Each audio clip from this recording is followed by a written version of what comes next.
Hola a todos, ¿cómo están? Soy la doctora Liliana Hernández Marín, especialista en imagenología diagnóstica y terapéutica. Vamos a revisar los principales métodos de estudio en uroradiología, así como anatomía radiológica y algo de patologías del sistema urinario. Consideré incluir únicamente las patologías de mayor interés para la formación general. Aquí en los esquemas observamos la localización del transductor para la localización de los riñones. Usualmente en sus estudios recibirán fotografías del eje largo o corte longitudinal del riñón y del eje corto o corte transversal. Usualmente lo que valoramos es el tamaño, en donde en un adulto la longitud debe ser de 10 a 12 centímetros aproximadamente. Buscamos que ambos estén localizados en las regiones lumbares retroperitoneales de cada lado. Valoramos también sus bordes, esperando que en el adulto sean bordes lisos, ya que la ausencia de bordes lisos podría significar patología. Finalmente, y probablemente lo más importante, vamos a valorar la relación de la corteza con la médula. En riñones normales esperamos que la corteza tenga un espesor aproximado de 13 a 25 milímetros aproximadamente, lo mediremos de aquí a aquí. En pacientes jóvenes o menores de 60 años esperamos que la corteza sea más gruesa y que guarde una relación aproximada de 1.6 con la médula. La médula la estaremos midiendo de aquí a acá. Ya en edades mayores, a los 60 años, es normal ver pérdida de la masa en la corteza, convirtiendo esta relación corteza-médula a casi 1:1. En la médula observamos estas estructuras llamadas pirámides, que corresponden a estas estructuras hipoecoicas triangulares que estamos viendo aquí, cuyo vértice forma la papila. Un riñón normal tiene de 5 a 11 papilas aproximadamente, y esta papila forma esta indentación que conocemos como cáliz renal. En un momento vamos a ver cómo se ve ese cáliz renal. Un ultrasonido es un método de estudio rápido para evaluar la dilatación del sistema colector o hidronefrosis, para valorar la enfermedad litiásica, aunque este no es el método de elección. También nos sirve para valorar masas como quistes o tumores. Podemos también utilizarlo para la valoración de las arterias renales mediante Doppler, en el caso del estudio de hipertensión arterial, o en casos de intervencionismo para realizar biopsias, por ejemplo. En teoría también funciona para evaluar de forma rápida la reserva glomerular al evaluar la corteza renal y el tamaño renal cuando estudiamos a un paciente con insuficiencia renal crónica. Básicamente, con un ultrasonido pues observamos la forma y tamaño de los riñones. Cabe mencionarles que los uréteros no son visualizados a menos de que estén muy dilatados. De una forma normal, pues prácticamente va a ser imposible localizarlos en un ultrasonido. Aquí estamos observando otra vez la corteza, la médula formada por estas pirámides renales, y además vemos aquí esta estructura ecogénica o blanca que está en el centro del riñón y conocemos como centro de la elipse renal o seno renal. Este está compuesto por estructuras vasculares, tejido conectivo y la pelvis renal, así como grasa que le da este aspecto ecogénico. También podemos observar aquí al sistema colector con su pelvis renal. Este aspecto nos podría parecer un poco dilatado, pero corresponde únicamente a un paciente adecuadamente hidratado. A veces este aspecto lo refieren como dilatación del sistema colector, pero hay que tener cuidado de que no simplemente estemos observando un paciente que tomó 1 litro de agua antes de la exploración ecográfica. El aspecto ecográfico de los riñones a través de la vida cambia. En los neonatos podemos ver la corteza más ecogénica o más blanca, con algunas discretas lobulaciones fetales, que todas tienen correspondencia con una pirámide en su interior. Vean ahí como cada una tiene su pirámide. Las pirámides son muy prominentes en los riñones de los neonatos. El seno renal pues prácticamente está inexistente, ya que hay muy poca cantidad de grasa. Conforme avanzamos, la corteza comienza a volverse más hipoecoica y el seno renal pues va a comenzar a tener más volumen, y finalmente alcanzamos este aspecto de un riñón adulto. Ya para edades avanzadas el seno renal va a predominar, o sea, va a haber más grasa prácticamente, y por su parte la corteza y la médula pues van a perder volumen. Este intercambio graso puede ocurrir en etapas más prematuras, a los 40 años digamos, de pacientes con diabetes mellitus, por ejemplo. Para el estudio de la vejiga requerimos que el paciente tenga llenado vesical, por lo que toma líquido y aguanta hasta que refiere llenado máximo que tolere, y ahí es cuando comenzamos a explorar por ultrasonido la vejiga. Estudiamos sus paredes, las cuales deben ser lisas, y la pared de la vejiga debe tener un grosor menor a 3 milímetros, que es prácticamente esa pequeña línea. Este grosor de 3 milímetros lo medimos cuando la vejiga está completamente llena. Todo lo que vemos aquí de color negro pues es la orina anecoica. Estudiamos también el trígono vesical y la inserción de los uréteres. Con ultrasonido Doppler vamos a poder valorar los jets ureterales, ya que cuando la orina entra a la vejiga a través de la unión uretero-vesical, esta lo hace con cierta velocidad y en una dirección muy focal, por lo cual mediante Doppler vamos a poder registrar cuando ocurre esa expulsión de orina, como estamos viendo ahí. Esto obviamente lo tendríamos que ver de este lado y otro de este lado, nada más que a veces pues se ve uno y segundos después vemos el otro. Podemos también valorar la posición de globos de sonda Foley dentro de la vejiga con este aspecto redondo, muy redondo, anecoico, ya que tiene agua en su interior, y alrededor observamos las paredes de la vejiga colapsadas.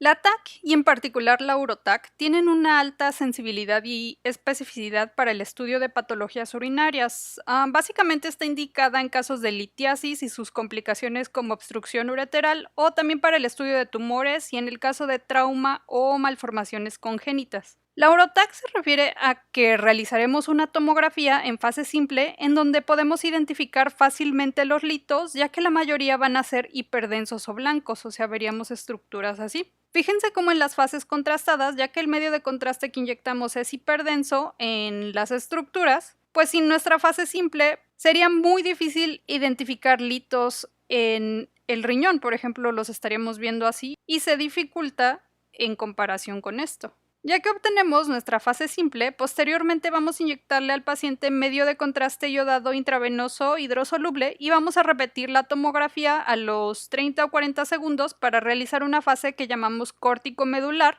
en donde podemos observar la diferenciación de corteza y médula. Y después vamos a repetirla a los 100-120 segundos en esto que llamamos fase nefrográfica, en donde vemos contraste en todos los compartimientos renales. Esta es la fase en donde caracterizamos mejor los tumores renales. Ya que el contraste yodado es excretado por filtración glomerular, en la fase excretora podemos observar la filtración de contraste hacia el sistema colector y podemos ver el mismo también entrando a uréteres y vejiga. Ya veríamos ahí cómo se va formando el uréter con medio de contraste. Creo que en tomografía no hay mucho inconveniente para localizar los riñones en tomografías axiales, particularmente en tomografías contrastadas, ya que siempre pues van a estar aquí adyacentes a los músculos psoas en el retroperitoneo y tienen una forma muy característica. Mediante TAC podemos hacer reconstrucción 3D de las fases de la Urotac, particularmente la fase de excreción, para obtener unas imágenes en 3 dimensiones del sistema colector, uréteres y vejiga. Podemos también realizar este tipo de imágenes que llamamos proyecciones de máxima intensidad, que es una suma de todas las cosas hiperdensas en una imagen. Estas dos reconstrucciones básicamente son cálculos realizados de las imágenes base, por lo que, por ejemplo, si ustedes quisieran ver este pequeño lito en una fase excretora tras aplicar medio de contraste, pues este se perdería al ser excretado por los ureteros y no lo podríamos localizar aquí. Realmente estas reconstrucciones funcionan en alteraciones anatómicas muy complejas, como ocurre en algunas malformaciones congénitas, y sobre todo son de utilidad cuando el urólogo quiere realizar una planeación quirúrgica. Vean este caso que se trata de un niño con un riñón en herradura, está fusionado aquí, ambos riñones. Vemos aquí su tomografía axial con medio de contraste que está siendo excretado hacia las pelvis renales. Y vamos a ver cómo esta imagen la transformamos a esta proyección MIP o de máxima intensidad. Y luego la podemos transformar a una representación de volumen 3D o VR 3D.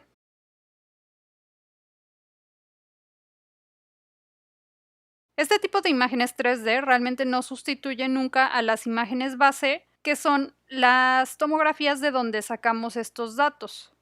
El estudio mediante fluoroscopía de la vejiga, con el cual seguimos el vaciamiento miccional, se llama cistouretrografía o cistografía miccional. Mediante una sonda llenamos con medio de contraste la vejiga y documentamos cuando el paciente micciona para determinar la anatomía, cambios de posición, ejes y relaciones que guardan las estructuras de la pelvis mientras el paciente está vaciando su vejiga, como estamos viendo aquí en el video. También valoramos la forma y bordes de la vejiga, los cuales pues deben ser bastante lisos. Este estudio lo utilizamos para valorar reflujo de orina de la vejiga al uréter en casos de lesiones vesicales como posteriores a lesiones por trauma, divertículos de la vejiga o cualquier otra malformación anatómica.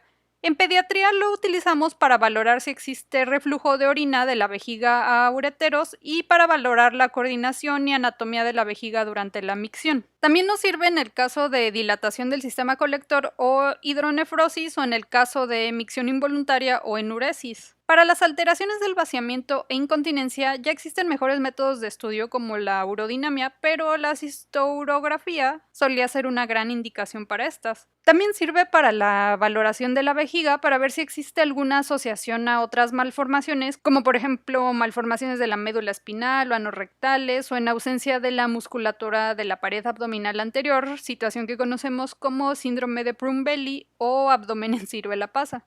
La urografía era la urotac del pasado. Inyectamos medio de contraste yodado intravenoso y tomamos radiografías a diferentes momentos para valorar la anatomía renal y las vías de excreción. Usualmente consta de una placa simple y tras la inyección de contraste valoramos a los riñones en su fase nefrográfica, aquí los podemos ver con bastante facilidad, pudiendo observar cómo concentran el medio de contraste aquí en su parénquima. Valoramos después la excreción del contraste hacia el sistema colector y ureteros hasta que el contraste alcanza la vejiga. Tras el llenado de la vejiga del paciente, pedimos al paciente que miccione y tomamos radiografías de vaciamiento. Las indicaciones básicas de la urografía pues es valorar la anatomía de los sistemas colectores y ureteros, sobre todo en el contexto de las malformaciones congénitas. El resto de indicaciones son relativas ya que la urotac tiene mucho mayor poder diagnóstico en estas condiciones, pero por ahí de repente se solicita una urografía sobre una urotac en estos casos. Vamos a revisar de forma rápida la anatomía del sistema colector por imagen. Cuando el contraste es excretado, este va a pasar al sistema colector, en donde observamos estas estructuras con forma de copa que se llaman cálices. En el vértice de cada cáliz hay una papila que forma esta estructura que llamamos fornix. Estos son los fornix, los que están hacia los bordes de la papila en el cáliz. Aquí los vemos sin las anotaciones. El cáliz tiene un cuello llamado infundíbulo y un grupo de cálices va a desembocar en un cáliz mayor, el cual a su vez va a desembocar a la pelvis renal. Existe este punto de transición en donde la pelvis se une al uréter formando la unión ureteropiélica. Este es un sitio en donde se estenosa de manera fisiológica el uréter, aunque a veces esta estenosis normal puede estar muy hipertrófica e incluso ocluir el paso de orina, generando una dilatación de la pelvis renal y cálices por estenosis de la unión ureteropiélica. Otro punto de estenosis fisiológica normal en los ureteros es cuando los vasos ilíacos pasan por fuera del uretero a este nivel y finalmente el último punto de estenosis es cuando el uréter entra a la vejiga, esto llamado unión uretero-vesical. Así que a grandes rasgos pues tenemos el sistema colector con sus cálices, pelvis renal, uréter y vejiga. Creo que es bastante sencillo. El único método de imagen con el que evaluamos de una forma cualitativa y cuantitativa la función fisiológica de los riñones es con los renogramas, que son estudios de medicina nuclear, particularmente gammagrafías renales y de vías urinarias. Los radiofármacos de uso más común que utilizamos es el DSMA, principalmente para valorar la estructura, aunque también nos habla de función.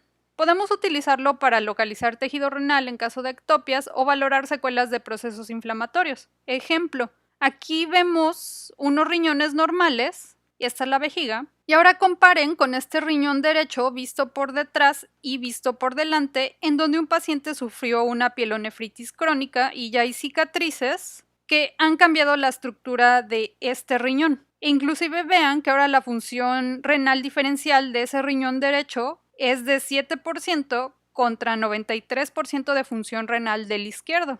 Los radiofármacos para evaluar la función excretora, ya sea la filtración tubular o la filtración glomerular, son el tecnesio MAC3 y el DTPA. Con estos fármacos vamos a evaluar la función renal o la excreción. En el caso de obstrucción de las vías urinarias, hipertensión, evaluar trasplantes renales o función de riñones con malformaciones anatómicas, etc. Vamos a ver este ejemplo de renograma con DTPA.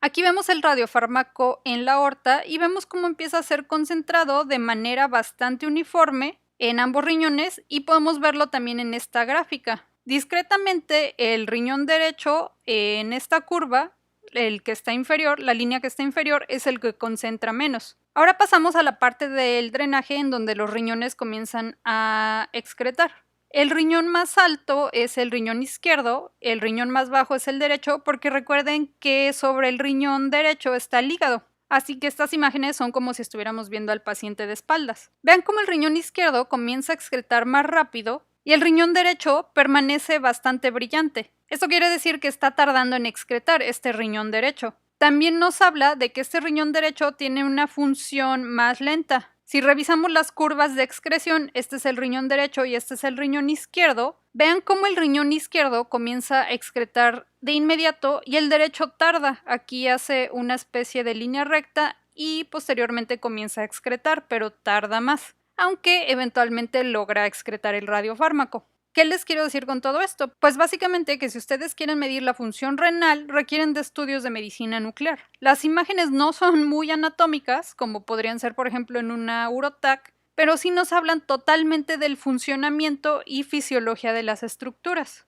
Embriología no era una de mis asignaturas favoritas hace más de 15 años, pero nos sirve para entender un poco de las malformaciones del sistema urinario. De forma rápida, recuerden que el sistema urinario se genera a partir del mesodermo. Este va a formar un cordón nefrogénico y un blastema gonadal por adelante. A partir de este cordón nefrogénico se va a formar el pronefros, el mesonefros y el metanefros. El pronefros va a involucionar por ahí del día 24 y va a promover la formación del mesonefros. El mesonefros y el blastema gonadal forman la cresta urogenital y esta cresta urogenital evoluciona o involuciona dependiendo del sexo y estímulos hormonales en el feto. El metanefro se forma en la región caudal del cordón nefrogénico a ambos lados de la vejiga. El mesonefros después va a generar un brote o yema ureteral que se va a introducir al blastema metanefrógeno.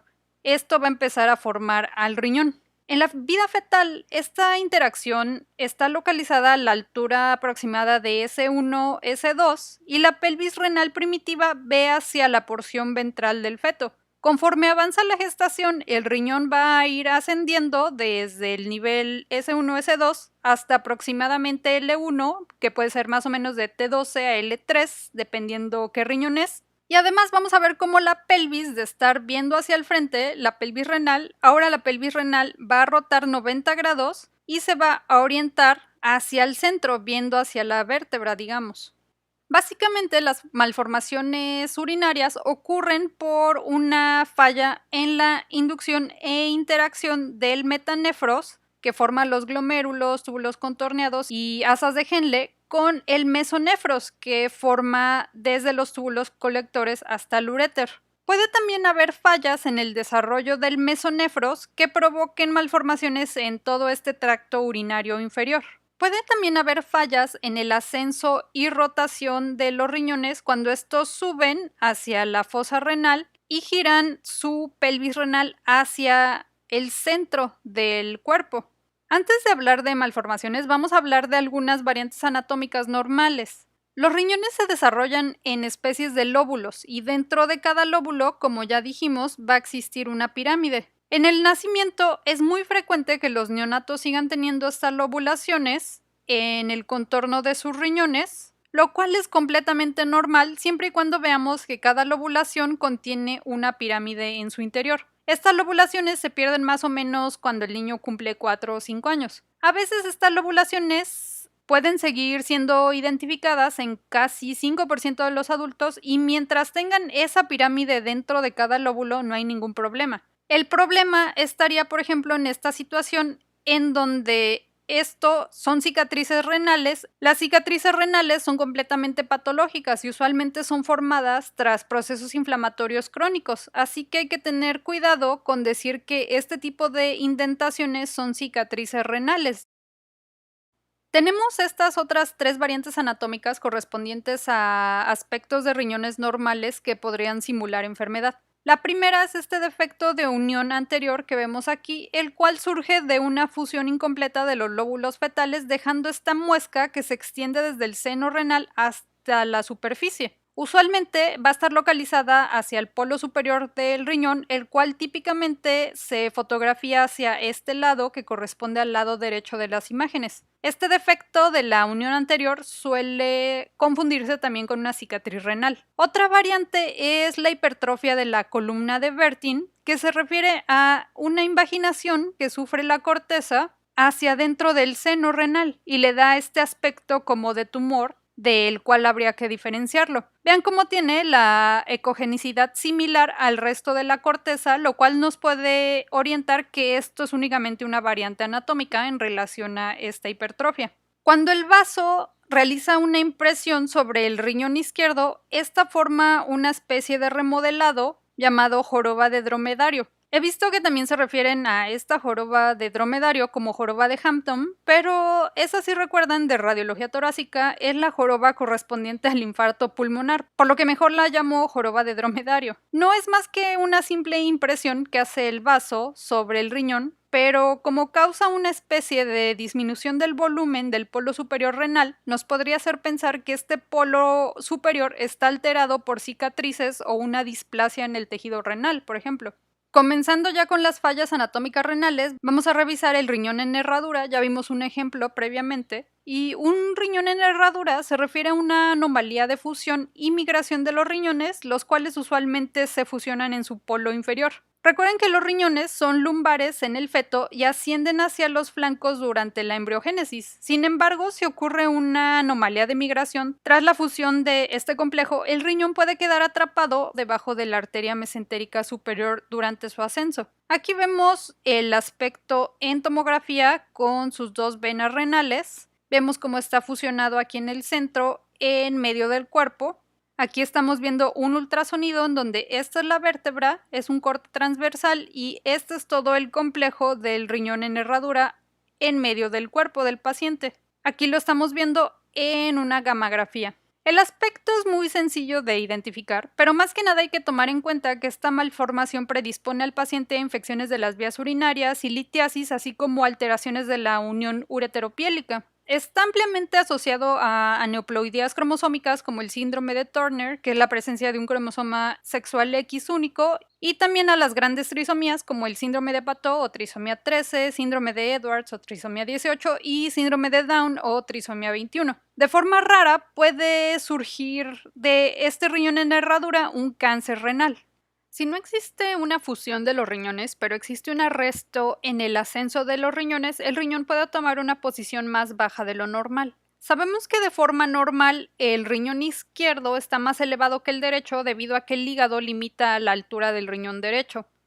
Ptosis se refiere a la caída de una estructura como la ptosis palpebral, por ejemplo. La ptosis renal se refiere a que el riñón tiene una arteria renal normal, pero esta va a estar elongada ya que la posición del riñón va a ser más bajo. Si vemos riñones en posición baja, siempre hay que ver la irrigación. Si la irrigación se origina de la aorta de una forma muy directa, con un trayecto corto, se llama a esto ectopia lumbar baja.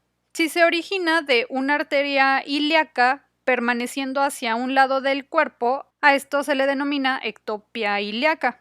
Si guarda la irrigación fetal, por así decirlo, con doble irrigación ilíaca y posición central, esto es una ectopia pélvica. Generalmente este tipo de hallazgos no tiene ninguna complicación, pero su desconocimiento puede generar confusión, por ejemplo en eventos quirúrgicos en donde pueden confundir un riñón con funcionamiento normal por un tumor y retirarlo, como fue este caso en donde un ortopedista omitió leer el informe radiológico en donde habían reportado que existía un riñón pélvico y pues el cirujano lo retiró.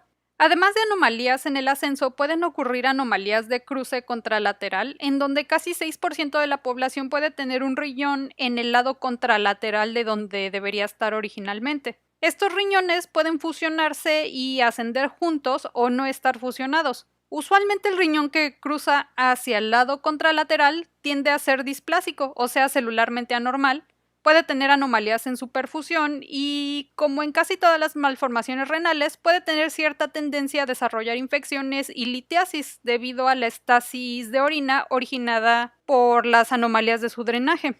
Por otro lado, el riñón que queda en el lado original, por así decirlo, puede tener malrotaciones. Recuerden cómo la pelvis renal fetalmente ve hacia el vientre y mientras asciende, la pelvis renal empieza a girar para ver hacia la columna vertebral, por lo que puede haber anomalías en esta posición. Aquí tenemos en esta TAC un riñón izquierdo que cruzó al lado contralateral y se encuentra en el polo inferior del riñón, pero sin fusionarse. En este corte axial de TAC vemos dos riñones del lado derecho y en este ultrasonido vemos dos riñones pero fusionados del lado derecho. Las variantes de la ectopia renal cruzada puede ser con fusión, sin fusión, de un solo riñón o contralateral. En la variedad con fusión es en donde existe más variedad y ven cómo el riñón en posición original puede tener anomalías de su rotación también, como estamos viendo en estos casos. Cuando la yema ureteral mesonéfrica no logra alcanzar el blastema metanéfrico para inducir el desarrollo renal, el riñón no se va a formar y a esto le llamamos agenesia renal. Esto ocurre con cierta frecuencia en 1 de cada 5,000 personas y es más frecuente en hombres y usualmente es el riñón izquierdo el que no se logra formar. Esta ausencia de riñón se asocia de una manera leve en los hombres a ausencias de epidídimo, de conductos deferentes, vesículas seminales o a presencia de quistes en la vesícula seminal del lado en donde existe la ausencia. En las mujeres, la agenesia renal requiere de un estudio uterino por ultrasonido o en todo caso por resonancia magnética, ya que en casi 70% de los casos se asocia a malformaciones uterinas. Mientras no exista alguna condición que ponga en riesgo la función renal, como por ejemplo diabetes, hipertensión o un tumor, digamos, un paciente monorreno no va a tener ningún síntoma, inclusive alguno de ustedes podría tenerlo. Suele ser un hallazgo incidental cuando realizamos algún estudio por cualquier otra razón que reportamos este tipo de ausencias de riñones. Típicamente el riñón que existe va a ser más grande de lo normal, ya que este se va a hipertrofiar de una manera compensatoria. En teoría, esta situación debe ser detectada in útero, ya que cuando realizamos ultrasonidos obstétricos al feto siempre le revisamos la presencia de todos los órganos. Revisamos que la aorta fetal tenga esta imagen que algunos le llaman en avión, en donde las alas son las arterias renales. A veces puede ser difícil localizar el riñón, pero la presencia de las arterias renales nos dice dónde hay que buscar, y en caso de que observemos que está ausente la arteria renal, tenemos que reportar la casi inexorable probabilidad de que exista agenesia renal en ese feto. De no tener un riñón, vamos a pasar ahora a las anomalías en donde un riñón duplica su sistema colector y uréter y esto puede ser de una forma parcial o total.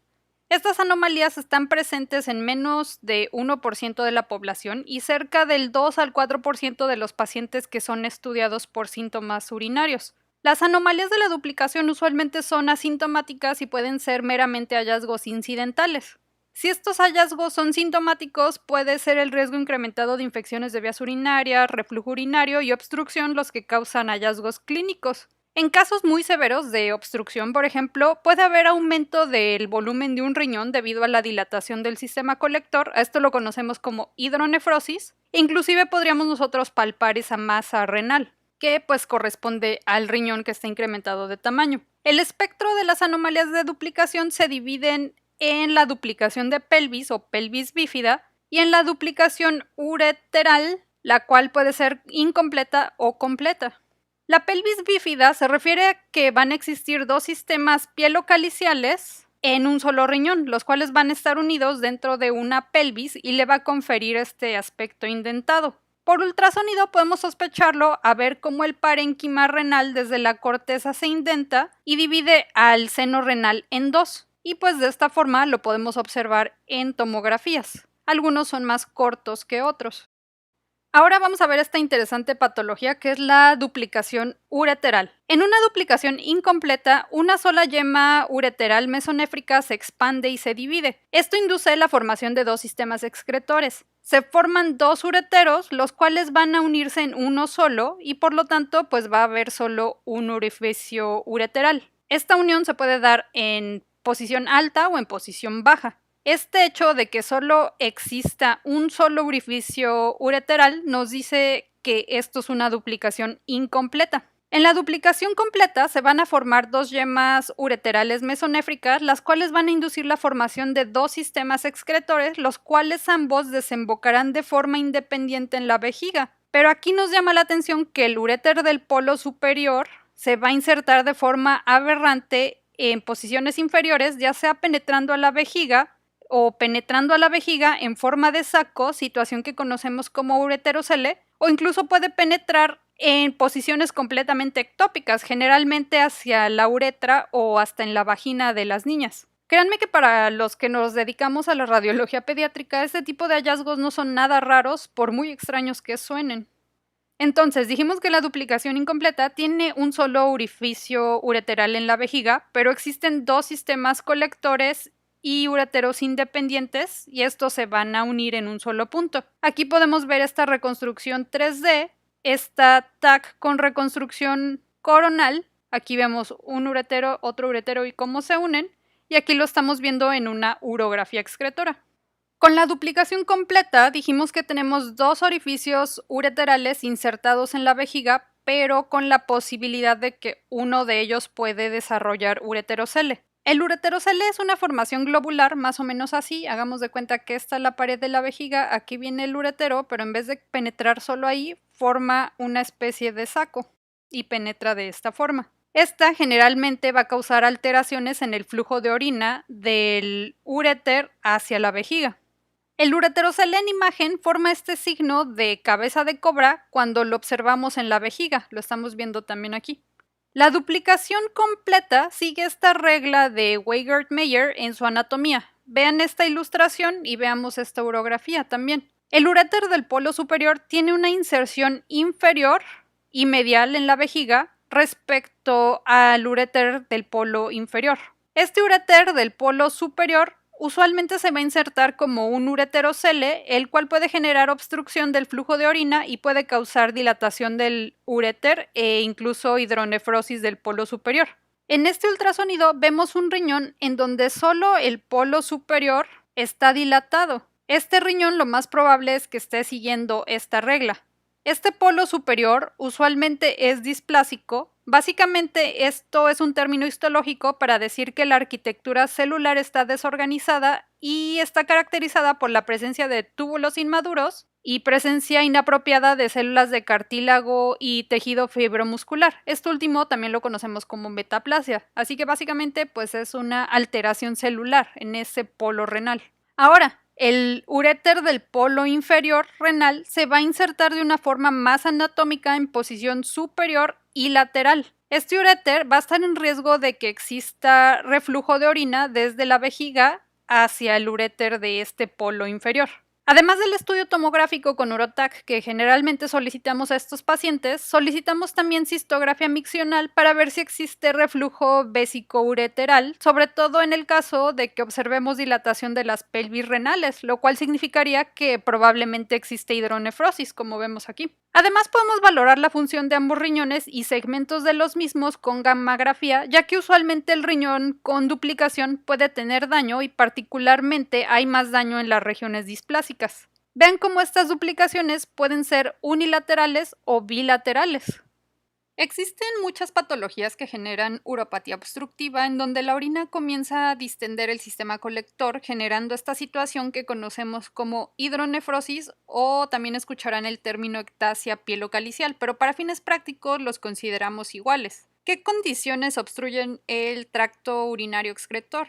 Pues básicamente piensen en cualquier cosa que ocluya la luz de un uretero, alteraciones de la pared de un uretero o situaciones por fuera de un uréter que lo compriman. Una de las causas más comunes es la litiasis. Aquí nos sirve recordar los 3 puntos en donde se estenosa de manera fisiológica el uréter, que son los lugares en los que usualmente puede atorarse un lito, o sea, en la unión ureteropiélica o ureter pelvis, cuando pasa el uréter adyacente a los vasos ilíacos y en la unión de la vejiga con el uretero o unión ureterovesical. La oclusión también puede ocurrir por tumores o cualquier afección que provoque estenosis de ureteros. Esta hidronefrosis también puede aparecer en situaciones que provoquen reflujo de orina de la vejiga al uréter. Existen unas cuantas clasificaciones para hidronefrosis, pero la que más me agrada, ya que es la más sencilla, es esta de leve, moderada y severa. En la leve vamos a ver una pelvis dilatada, pero el riñón conserva su parénquima. A veces inclusive solo está presente este tipo de imagen en situaciones de sobrehidratación. Después tenemos la hidronefrosis moderada, en donde incrementa la distensión de la pelvis, como vemos aquí, y podemos observar ya algunos cálices dilatados. Esto comienza ya a afectar un poco el parénquima. En la severa vemos ya una pelvis con una franca dilatación globular y dilatación de los cálices. Es en la TAC y aquí lo estamos viendo en el ultrasonido. Todo esto hasta acá. Esto inclusive podría simular quistes. Vean que aquí ya empezamos a ver un adelgazamiento de la corteza renal. Entonces, generalmente lo que está sucediendo es que hay una obstrucción distal a estos puntos que está generando este tipo de imágenes. Vamos a hablar ahora de una patología frecuente en pediatría, aunque puede existir en algunos adultos también. Esto es el reflujo de la orina desde la vejiga hasta el uréter. La unión del uréter con la vejiga de forma simple, digamos que tiene esta morfología en donde existe un túnel submucoso largo cuando penetra el uréter a la pared vesical. Esto le va a conferir una función de válvula, o sea, la orina va a presionar aquí y eso mismo va a cerrar esta unión uretero-vesical, por lo cual pues no va a poder haber regreso de orina o reflujo hacia el uréter.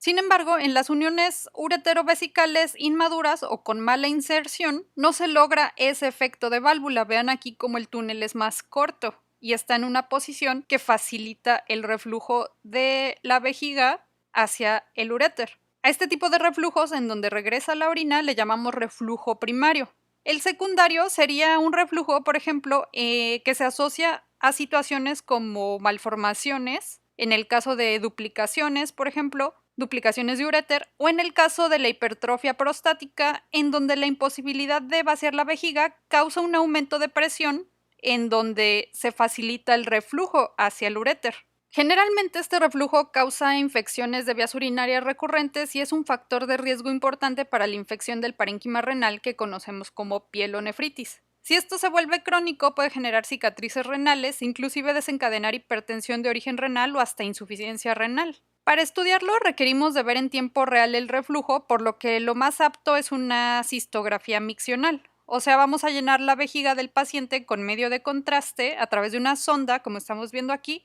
y bajo fluoroscopía vamos a vigilar si existe paso del contraste hacia los ureteros. Vean cómo aquí ya empezamos a ver reflujo hacia este uréter izquierdo, por lo cual pues ya nos habla de que es anormal. Pero vamos a ver la secuencia fluoroscópica. Vamos a ver aquí reflujo hacia ambos ureteros. Este uréter inclusive pues ya está dilatado y vemos cómo llega hasta el sistema calicial de forma bilateral. Este sistema calicial pues ya tiene una forma bastante globular. Diríamos que este reflujo es un reflujo 4. Los grados están en función a los hallazgos que vemos en el sistema colector y uréteres. En el 1 pues únicamente vemos cómo hay reflujo hacia el uréter. Conforme vamos avanzando vamos a encontrar ya que el contraste puede alcanzar el sistema colector e ir alterando la anatomía del mismo hasta que ya tenemos un sistema colector francamente globular con un uréter bastante dilatado y tortuoso, que sería este que vemos aquí atrás. Ya luego revisen si quieren los grados con calma por si tienen curiosidad. Para fines rápidos, tal vez es conveniente comentarles que usualmente el grado 1 se le da seguimiento y se da profilaxis con amoxicilina y clavulonato o trimetoprim sulfametoxazol solamente a pacientes con IBUs recurrentes o los que aún no controlan esfínteres. En el grado 2 y 3 se da profilaxis farmacológica a todos. En el grado 3 y 4 se prefiere profilaxis y procedimientos quirúrgicos. Usualmente el primero que se intenta en la actualidad es crear una especie de válvula mediante la inyección cistoscópica de sustancias aquí en la unión ureterovesical, creando una especie de válvula. Esto se hace de manera cistoscópica, inyectando un polímero que se llama Diflox. Ya en otros casos más complejos, pues se prefieren cirugías un poco más complejas en donde se reconstruye, por así decirlo, la anatomía de la unión ureterovesical.